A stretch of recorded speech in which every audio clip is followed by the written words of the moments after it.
whenever you want. It's basically like it's from now until I don't know. CJ and I are no longer doing this anymore. I don't something like that. I mean, so it's not like some people were asking like, is it $35 a month for like 3 months or it's just basically however long you want to stay in the community and the program, however long it's giving you value. CJ and I are big fans of value for value, right? So like if for whatever reason you don't feel you're getting value, which I don't think will be the case, then you're welcome to just click we don't want it anymore, and that's fine. So that's how that works. There are some questions about like should I do it now or later? That's really a personal decision. There's going to be a lot of value in there. You can do drilling, you can do training, you can a lot of what we're doing, for instance, tonight is explaining to you the game by looking at video, looking at the board and things like that. So that helps hopefully the brain process some of the stuff. Maybe you can't get on the court right now because of COVID, but that's really, to me, that's a real personal decision that you'll have to make as to when is the right time for you to join. You will be able to join BI Pickleball in the future. The difference is the Founders Club is going to be the limited time and limited space, and also like things like the book club and stuff like that. That's something there's a timing on that. So does that answer, Okay. CJ? I think. I think that answers it. And yes, we will keep this open. We'll keep the book club open. If you join before midnight tonight, and I'm going to make that midnight Pacific time, so that way everybody gets extra time, right?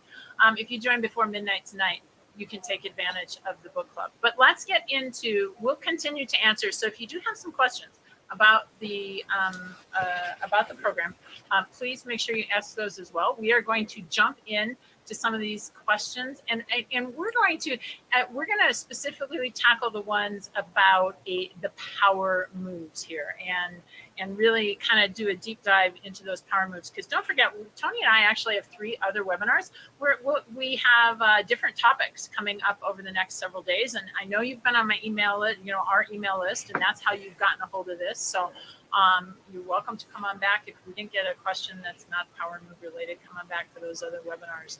It might be involved in there. But so Tony, I'm going to read this one to you. And you're going to answer this one. I'm putting you on the spot. You ready? Yeah. Let's go. All right. In all these examples, the returners are not all the way forward. Do you have any examples where they are at the line where they belong? I'm not really sure which rallies. Hello, Margaret. Which rallies Margaret's referring to there, but my experience or my view of these rallies was most of them were in the spots they should have been. Maybe there's a 3 or 4 inch difference, but I didn't see a situation in these where players were remarkably off the line. So I think these are pretty representative of decent plays. Yep. Okay. I'm going to go ahead and answer this one. What's the best response for the victim of the lob? Counter lob or an in the kitchen dink, like a third shot drop? So here's my response. It really kind of depends on your level. Get the ball back in play. Okay. I mean, ideally, a dink back in the kitchen is going to allow you and your partner to move forward. But if you hit the ball in the net or you hit the ball off, the point is over. So that's pretty much useless. So whatever shot you need to keep the ball in play is what I would do. And that question came from Bill. I got one more. I'm going to take this one real quick before I lob. Get that? Lob. You don't like that? I thought it was I pretty do. good. I'm smiling. Oh, come on. Give me a break. Will this webinar presentation be available after the session? That's from Jim. And Jim, thank you for giving us Abby's name. Truly appreciate that. Yes, it will be. We'll be sending it out to you probably tomorrow is when we will be sending that out. All right. This comes from Linda. And she says, my lob is always herky-jerky. How do I smooth the lob at the kitchen? Basically, it's just a stroke mechanic thing. So what you're going to do is you're going to have if you have a nice, smooth, long follow through. If you look at the way Stephanie Lane did it, when you watch the webinar again, watch Stephanie Lane how she just nice and gently, not gently, but she extends that arm nice and smooth out. That'll take care of that. Hit the ball along 4, hit the paddle along 4 balls to where you want it to go. You never miss. Let's see. Any tips on hitting the backhand lob at the non-volley zone? I find it harder to execute. To me, it's a drilling issue. I understand what you're saying. What you want to be careful there is sometimes we bend our wrist on the backhand. So you just you're going to bend it a little bit. Just try not to bend it too much. There's a video that if you want to see on how to hit a flick lob, it shows some backhand dinks in there. So if you Google that might help you out. Let's see. So Tony, just once again, let's talk about defining a neutral dink and then recognizing the neutral dink. Why don't you take that one? I'll take the next one. Sure. So the neutral dink is basically, like remember the player in blue, those dinks that they just sit up. They're not stressing you. They're not pulling you out to the side. They're not right at your feet. You're able to kind of control the shot. That's a neutral dink. It's a dink that doesn't really put you under any duress. Yep. Okay, Mary asks this one. I'll grab this one. Let's see. Would an aggro dink to the opponent directly across from you to the dominant hip be effective? So here's what I would say is you want to avoid that strike zone. And if you're thinking to me dominant hip, that to me I'm thinking is a little bit high. In the rally with Arina Tereshchenko, that shot that she hit from, it was like maybe a foot behind the non-volley zone, with her paddle looked like 3 inches off the ground, way behind her on the forehand. Man, if you can push that dink to that side, to that point, that's what's effective. So I'm not necessarily thinking hip as much as I am thinking feet and getting it behind the player. Getting that ball behind the player, you're going to get more pop-ups. Okay. Ooh, here's one for you. Myrna is asking this one. She wants to know, can or should you lob from the mid or back court? Depends on which one of you ask, but I'm a bigger fan of the lob. If you can listen, the lob is a great shot. If you can execute it, right? I can execute it pretty well from all different spots, so I use it more than the average bear. But it's really a personal thing. I don't. To me, every shot's available as long as you can execute it. It is a higher risk, though. So Tony and I were laughing because he's like, yay, and I'm like, ooh. But I do think I want to answer this though. I think it depends on certain levels, right? It depends on certain levels. It depends on your opponent. How good is their overhead? That's not my favorite shot. But now, if you're playing indoors, maybe you don't have as many elements to go through. There can be cases made for each of those. I think, with very few exceptions, like one absolute rule is when you're in the returner, you have got to get to the non-volley zone as fast as you can. That is there is just not an exception to that rule. I think in the rest of pickleball, there's lots of exceptions. So hopefully we confused you there, Berta. You have to kind of, for a lot of these answers, you have to build the game to, let me take the next one also, because basically like for instance, the aggro dink better than the lob. There's a lot of factors, like CJ said. It depends on who you're playing against. Let's say you're playing against somebody who can just smash the ball and break it every time, then you're probably not going to lob them. Even if you have a reasonably decent lob, you're probably going to work on dinks. Say you're playing a 7-foot player. Well, maybe like making them bend down is better than trying to hit over their head. So there's a lot of wind, a lot of factors. And at the end of the day, if you look at your game, you have to build your game that's right for you. And that, I don't want to go back to the VI Pickleball stuff, but that's part of why VI Pickleball, right? So you can build that game that's right for your game. And then the second part is now you take those skills and you apply the skills that make the most sense based on your opponent's conditions and things like that. So that you bring those two things together, I think that answers a lot of questions in my opinion. Okay. And that was the question from Bill that you answered, right? Yeah. All right. Lob the offensive line from non-VZ, best place to put it. Okay. Well, I guess what I would say there is it depends. Now, my favorite place, which you saw in that one, so you saw Stephanie Lane. She went over the shorter player. Okay. I'm not sure I'm going to try and lob over Josh. Okay. If I have somebody who's 5'5" or 5'6", and I got somebody on the other side of the court that's 6 feet tall, that lob is going somewhere over the shorter player. That's my particular preference. Now, if they're both of equal height and they're lobbable, I'm probably using more of an angle. So if I was where Stephanie was, I'm probably going to angle that more in between the two players towards the back left side of the court in that case. And the other thing is you're going to look at it's a threat assessment issue, right? So if you lob Josh in that situation and let him get his forehand jumping and engaged, that's not going to be good for you. So you notice also she lobbed over the shorter player and also made Josh go back with his backhand, right? So a lot of these questions, they're good questions about placement of lobs and things like that. What you're looking for the least threat assessment area. So, right, so if you have somebody who has a really good overhead, try not to lob there. And one of the other things is if most of us, most of us, as long as you make them go a little bit back, you're probably going to be okay. Now it may not be perfect. You may not get them to go all the way back like you want them to, but unless they can really tee off on the overhead, you're probably going to be okay with testing it out. So you can experiment with it a little bit here, a little bit there, and see which one works best for you. Cool. Hey, why don't you take this one from Debbie? I never use the lob. It's all that's missing in my bag. Who should return the lob, you or your partner? So usually the best thing is if you can do an X on the, on the return. So like if it gets lobbed this way, like the lob we saw with Stephanie, Josh is the best position to go get that because he can run back diagonal and get it, and then his partner goes back diagonal like this. That's why it's an X. If you try and run back and get it yourself, it's really difficult to turn 180, run back and turn 180 to get it. So usually an X is a better resolution. Let's see. Margaret wants to know, will we be able to send video of our play? Not initially inside of the community. I mean, we do offer video analysis. Both Tony and I do that. And so that is a great way. Video analysis is a great way to get your game analyzed specifically. And we break it down step by step, as we do pretty much everything we do, and tell you exactly where you need to improve. All right. Let's see. We talked about lobbing cross court, and I think an we example of answered not that. lobbing cross court is Stephanie Lane there. She lobbed down the line, right? Because it made more sense in that situation. If you lob cross court, that allows Josh to smash it.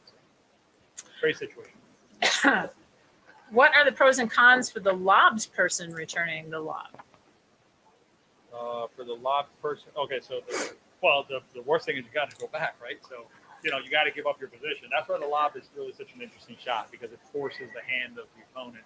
Even if you hit a really good dink, right? If you're playing against good dinkers, it may or may not affect them. The lob, they have no choice. If you hit a good lob, they got to go back like you saw in those 3 rounds. Yeah, and that is one of the things. If you are the person who is lobbed and you're going backwards, I just really want to take this and say that position that I showed you where I'm turning backwards, I've rotated my shoulder backwards. Make sure that you're doing that. Don't go straight backwards with your feet. We see that happen so much, and so many people get hurt with that. So please just be careful. We had a question coming from Jay French, and he said, with winter coming, and you're not going to be able to play indoors and can't practice until the spring, what would you miss out on? Well, a couple of things. I mean, in VI Pickleball, we're going to have the community. So the community access is going to be there. We can talk about pickleball. You can begin to see strategies, game breakdowns, webinars. And so you get all the information. You go through the book club, and I do have to say, I got to put in a special thing for that. Tony is actually the one who turned me on to this book. He has a relationship with Dr. Peter. It is, wow, I come from golf, so I understand mental toughness and mental training, and this is a really valuable book. So you would get things like that you can work on, so that when you do hit the courts in the spring, you're going to have some new tools in your tool book.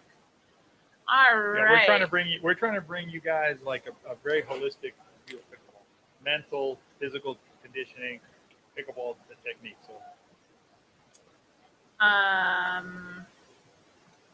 Okay, so Myrna asked about, so that's kind of like a COVID issue. I can tell you this real quick, is she's asking about playing safely and things like that. I'm going to be reaching back out to Dr. Sarah Webb shortly, because I know a lot of people are headed inside or thinking about heading inside, and they have some questions. She was on my channel a couple of weeks ago, or a couple of months ago, back in August, talking about safe play. She'd written the City of Seattle Park and Rec's Return to Play Guidelines. I'm going to reach out to her again and see if we can get a video coming your way. She might even be able to come into the community and answer some questions for us. I bet you she would do that. She might be on this webinar. I might be putting her on the spot. Okay. We talked about this plan. There's not a certain number of months to the plan. I talked about $35 a month for how long? Well, however long we continue to provide you value. That's our challenge, right? Let's see, what have we got here? We're kind of getting a few repeats. Tony, do you see one that's, so we have go ahead. Go ahead. No, I was just going to say, we've got a question. What is office hours? So Tony, why don't you go back into that? Well, those will be, we're going to provide right now it's going to be, at the outset, it's going to be 1 hour of office hour a week, and then 1 hour of like a happy hour office hour a week as well. So basically, we're going to have 2 hours of office hour a week when we get going. Depending on how big the community is, it'll drive how many office hours are there. Right. And don't forget the founders membership. Whenever we have office hours, founders hours. So when we open it up to non-founders people, because this is only a limited time membership and a limited amount of founders members, when we open it up to the general pickleball community, and as we continue to grow, founders members will always get additional access to us. CJ, if you want, I can take the next 3. And then if you want to take a look down below, and I'll. You got it. Well, there was one question that I don't know if we hit it or not. It was kind of stuck at the top of mind. So how to defend against a slice. That one we'll address in another webinar. Basically, if you're getting sliced, you can hit flat and then hopefully get a neutral ball back and try and deal with it that way. That's one way to deal with it. On the short return, are you trying to place the shot at the opponent's feet? You're always trying to place the ball at the opponent's feet if you can, no matter what shot it is. So yes, as long as they're inside the court, obviously. Think of always hunting for shoelaces. It's a really good way to do it. And then on the let's see here for the book club. Come on, Norm. Yes, you got to buy the book. Coach Peter Scales wrote that thing. Someone's got to buy it. Yes, it'll be on Amazon. We'll send you a link, Norm. Just go do the thing. All right. Can you explain the opponent strikes again? Sure. Think of it this way. So think of it for yourself, right? Where can you hit the ball? Like if I hit the ball, where can you hit it out of the air for a foot away? Obviously, if I hit it, to your left or to your right, outside of where you can reach, that's outside of your strike zone. So the strike zone creates more risk because, if you hit the ball a little bit high and deep there, it can be attacked. If you hit it high and deep away from them, like we saw, remember in the women's pro match where that ball was hit between Arena and her partner, that ball was deep enough that if it hit towards their body, their strike zone, they could have smashed it. So that's the strike zone. So I got those. You ready to roll on to the next one there? You go ahead. I'm kind of typing Okay. a few. I'm kind of All right, typing good, a few good. answers. I'll keep So, going. I'll because keep I going. got to No tell you, worries. we got a ton of questions, and we want to be respectful of your time, Yep. but we are going to stay here to get them answered. So, That's if it hasn't been answered yet, put it into the Q&A. I promise you, Tony and I will get the questions answered. Okay? Linda asked whether it's effective to practice the offensive lob from the NBC by yourself. I'm going to tell you, Linda, you can practice anything by yourself. I do it sometimes. You basically go out there with a bag of balls, drop it, and hit. A lot of it's just muscle memory, right? So anytime you can practice by yourself is fine. You can also use a wall sometimes, for certain drills. But yeah, anytime you get on the court, get on the court. Don't worry about if your partners don't want to get better, you get better and just leave them behind. All right, what do we got here? Gary, light bulb moment, lob from the NBC. Somebody asked about. I do want to take this on. Somebody asked about a wrong email. They said there's nothing at VI Pickleball. Unfortunately, that's not our domain. We wish it was. We wanted that one. It is wearepickleball.com. I like our domain enroll. better, CJ. We I are do pickleball because that's what we are. I do too. We're the community. I know. We are I pickleball. gotcha. So, yeah. I gotcha. But I can understand the confusion for sure. So let's see here. I'm not really understanding the question on the backlog there. Gary, if you want to re-ask the question, I'm not sure I can answer that one, but I'd love to answer it if you want to re-ask it. Some clarification would be helpful. Anonymous, I'm happy to clarify, but I'm not sure on what. Sally. I'm typing to Sally right now. Why don't you? Yep, you got it. John, yes. The answer is yes. Basically, think about it this way, right? So you join a community, you're part of the community. Again, it's your choice. If you decide the community is not of value to you anymore and you want to take off, no sweat. But yeah, everything that's in the community would be, it's part of the community. Workbook PDF via Amazon. I'm not sure what they're asking there. Thelma's asking a question there. I'm gonna let CJ ask in that one. Anonymous, same thing. Library is empty. Yeah, the videos are going to be posted November 22nd. That's what CJ mentioned earlier. So November 22nd, all the videos will be on there. But as he said, there's not going to be any billing again until January 1. So basically, it's like from now to the end. Now, what there is in there is there's some PDFs that you can download for some drills and some basic get yourself ready to roll by doing a shot inventory, getting your practice plans in place, starting to drill and things like that. So that's on there. So I'm going to jump in here to just, because I know it sounds like some people are going there into a couple of different places. So when you go into the site, it's wearepickleball.com. After you have been enrolled, click your login link, log yourself in, and you should be taken directly to the membership site.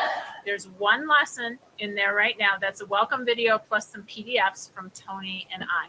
If you're having challenges with that, I am happy. Tony and I will help you after the webinar is over. You can always send an email to me at cj@betterpickleball.com. In fact, why don't you send it to me? I'll dole them out to you, Tony. I'm more familiar with that website than Tony is. I'm the one who's been working on that one. I'll instill your help in as we get through there. But that is where you will go. Had a question about would the digital library be lost if you end your subscription? Yes, it would be. That's DLB, you must be a lefty because I'm a lefty. So you're a lefty. Good to make your acquaintance. All right. Lobbing on a windy day, very difficult. So, that's just, again, those are one of those condition factors we talked about. If the wind's coming towards you, you're going to have to you have to smack that ball. If it's going behind, with you, behind you, really hard to lob. So probably wait for better conditions there. Is there a good drill to practice two-step passing shot? I'm not sure what you're referring to there, Wayne. Not sure, Wayne. That sounds to me like if it's a two-step thing, usually it's going to be gameplay driven. Let's see here. Angela. Challenging up a rule. Angela, that's difficult. When you have a rule disagreement, I just put out a video today on outballs. There's nothing worse than a disagreement on a call or something like that. That's just something, it's really hard to handle that, and there's really no guidance on that. Usually, if someone catches the ball, it's your point. So if you want to take the point, you're welcome to take the point or win the rally. But that's a really difficult situation when you're out there having a good time. Hang on 1 second, Tony. I know Yep. Dale just got to me. I know a few folks have just said again, empty website. Hit your login button. It should take you there. If there is a problem, this worked for like 4 of us right before the webinar came on. If there's an issue, email me afterwards. I'm happy to work with you on your issue. Again, it's cj@betterpickleball.com because there is something in there. We just got to get you to the right place. And let me suggest this to everybody out here. I know CJ's been working like round the clock to get this up. This is our first webinar. It's like life, right? So, everybody here you guys are the first people in the world to see this thing. And so maybe there's a redirect thing or something. We'll sort it out. If there's something on there, don't worry about it. It'll get fully. The videos are there. Everything's good to go. We just have to put it all in there. So we'll sort out the details, guys. And that's why we're doing. Also, remember, we're not doing anything until January 1 again. So you'll have plenty of time in the library. So, all right, let's see here. So, Bob.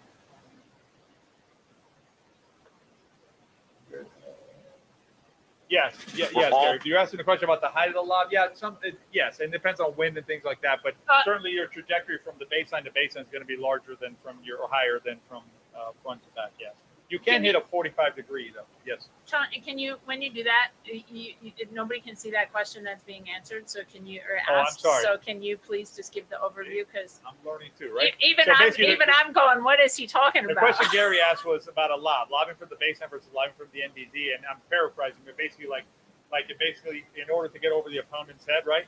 It has to reach a greater total height than a lob which is strike from the NBZ. The difference, I think, is that the lob from the NBZ basically is going on the upward arc, right? Before it gets over the player. So you lose the element of surprise from the baseline, so it has to be usually higher and a little bit deeper. A little riskier shot. I think you guys, if you're going to add a lob to your game, focus on the NBZ lob first. Don't worry about the baseline lob right now. If you want to add that later, But I'd really focus on the NBZ lob if you don't have that already. Tony, I'm going to share the screen for a second just to make sure that we don't have any miscommunication. So remember, the 4 classes in the digital library are coming November 22nd. Okay, so those will be happening November 22nd. There is a lesson, a welcome video plus 5 different PDFs from Tony and I. So 5 different guides to help you get started in there right now. And if you're having trouble accessing like that, as I said, we'll make sure that we get you access because those are already ready and waiting for you. The community will be starting on November 22nd. So just wanted to reiterate that those are the dates that it's happening. If you got to the library and you're thinking, I can't find it, hopefully this is the page. When you logged in, when you got your login, you should have been, when you hit that little blue button in your email, it should take you to this site and you click on that view product and then that will take you to this. And if you'll notice down here on the bottom, it says categories and there is a welcome. Click on that welcome. That's what you want to click on there. Okay, so that should get you into the library.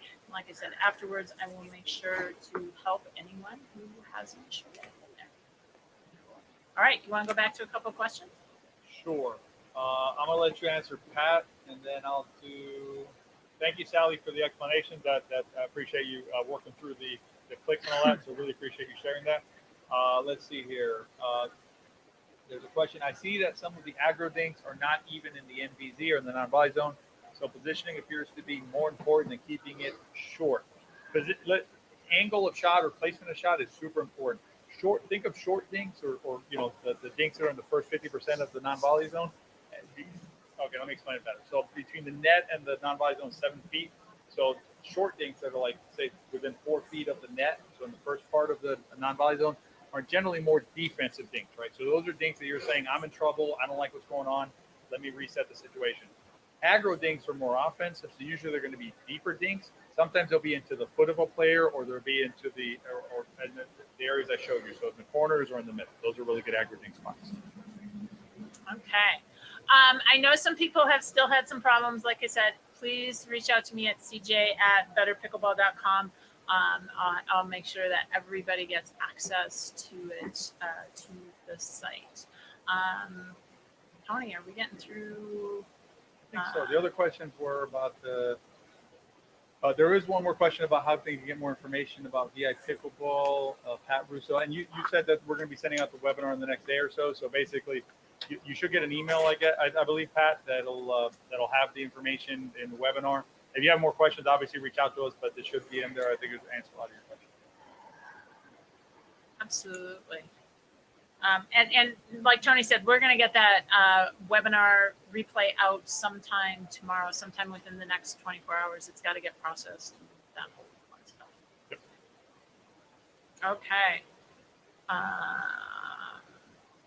What does the VI stand for? Whatever you want to do. Very important. Something like that. Cool. I'm thinking we got like all of the questions answered. So I'll tell you what, if you still have a question, we want to make sure that we have gotten it answered. We think we have everything answered. If we haven't, we're going to ask you to put that question in again. While you are doing that, for the last couple of seconds, what I'm going to do is I'm going to go back real quick and just re-answer any questions. So I know we had a couple questions about what's in there. So I'm going backwards a ways. So here's what's in VI Pickleball for $35 a month. There's 3 components. You're going to get a 24/7 digital library that launches on November 22nd. It will have 4 courses when we launch, with more to come. It's not just videos. There's audios in there as well as guides.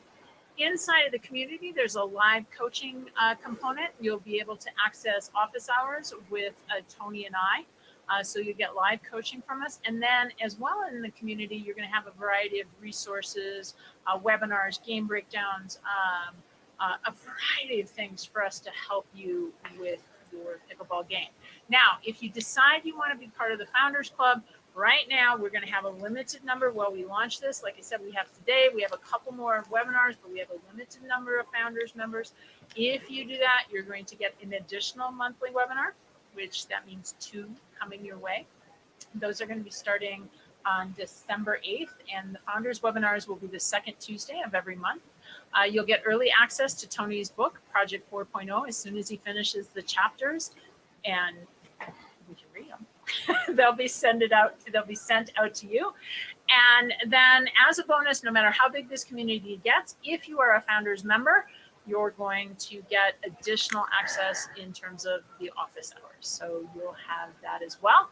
And then we extended this one, which is the book that we've been talking about, right? The book that we got. I got it upside down, but I like Rafa.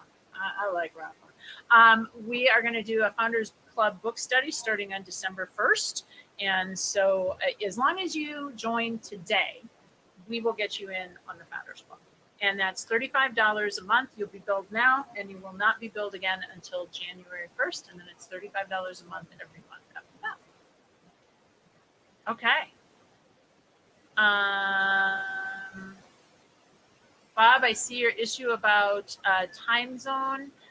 Let me, again, if you can't get it, I will, please reach out to me afterwards at CJ Better Pickleball, and I will help you through that. I think, Tony, I think we got them all. Did we get I don't them see all? any other questions. If there's any questions we missed, we apologize, but I think we hit them all. I think we went down one. I think we got them. Now, don't forget, we have another webinar coming up on I'm looking over at the calendar, on the 12th at 4 p.m. Pacific time, 7 p.m. on the East Coast. And in that one, we are talking about the secrets to winning more games, right? The top secrets. They won't be winning more secret games. anymore, I guess. But I guess they won't be. Now I look forward to finding out what they are, CJ. Oh, come on. You haven't told me your secrets yet. We're sharing all these. You can see the sun is starting to come into my shadow right now, right? Hadn't planned that. Don't usually get that. All right. You have been lovely. We have really enjoyed having you. Dale, Christy, Lori, thank you so much, ladies, for helping and for being here. And Tony, can't wait that this is just like so much fun. We can't wait to share this with you. He and I are having a blast. We just can't wait to bring more people into this, because I got to tell you, this is just killer good. All right. It'll be fun. All right. We will see you on our next webinar on Thursday, the 12th of November. All right. Have a good one, everyone. Bye-bye. Thanks, guys. Bye.